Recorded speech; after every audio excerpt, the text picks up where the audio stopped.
최근 전 세계가 백신 개발과 확보 경쟁을 치열하게 벌이고 있는 가운데 일본 정부도 이를 필사적으로 확보하기 위해 조기 계약을 긴급하게 추진하고 있습니다. 6월 27일 니혼게이자이 신문에 따르면 일본 정부가 영국 제약회사인 아스트라제네카와 옥스퍼드 대학이 개발을 진행하고 있는 C19 백신을 공급받기 위해 협의에 들어갔다고 보도했습니다. 일본은 내년 봄 정도에 백신 접종을 시작하겠다는 목표를 세우고 일본 내 제약회사의 설비를 활용하여 백신 공급 체제를 구축하겠다는 구상입니다. 또한 일본 정부는 일본산 백신 개발에도 지원하고 있지만 해외에서 조달처를 미리 찾아내고 백신 확보를 서두르겠다는 입장입니다. 보도에 따르면 아스트라제네카는 일본 정부로부터 백신에 관한 요청을 받았다고 6월 26일 발표했습니다.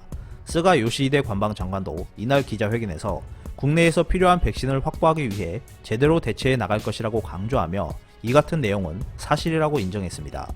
아스트라제네카의 발표에 따르면 다이이치 산큐 바이오테크와 KM 바이오로직스 그리고 메이지 세이카 파머 회사가 백신 원액을 받아 일본의 공급을 담당하게 될 것이라고 전했습니다.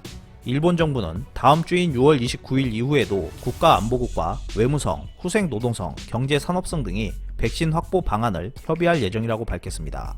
아스트라제네카가 개발 중인 백신은 아직까지 임상 시험이 완료되지 않았지만 전 세계에서 가장 빠르게 개발이 진행되고 있는 백신 가운데 하나입니다. 아스트라제네카와 옥스퍼드 대학은 연간 20억 회 접종분을 제조할 계획을 잡고 있으며 임상 시험에서 유효성이 확인되면 9월에 실용화할 방침이라고 발표했습니다.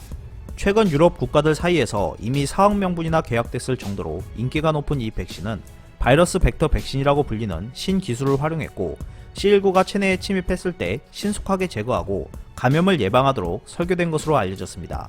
일본은 해외에서 사용되고 있는 의약품에 대해 긴급성이 인정될 경우 국내에서 임상시험을 하지 않고도 승인할 수 있는 특례 승인 제도를 두고 있습니다.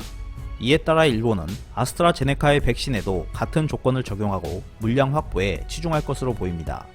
지난 6월 18일 아베 총리는 기자회견에서 백신의 역할은 매우 중요하다고 말하며 정부 주도로 해외 백신 확보에 집중하겠다고 말했습니다. 현재 일본은 아베 총리의 뜻에 따라 아스트라제네카 외에도 해외 백신 개발 상황을 모니터링하면서 안정성이 확인되지 않은 것까지 조기에 확보하겠다는 뜻을 보이며 물량 확보에 서두르는 모습을 보여주고 있습니다. 이상 피커TV였습니다. 끝까지 시청해주셔서 감사합니다.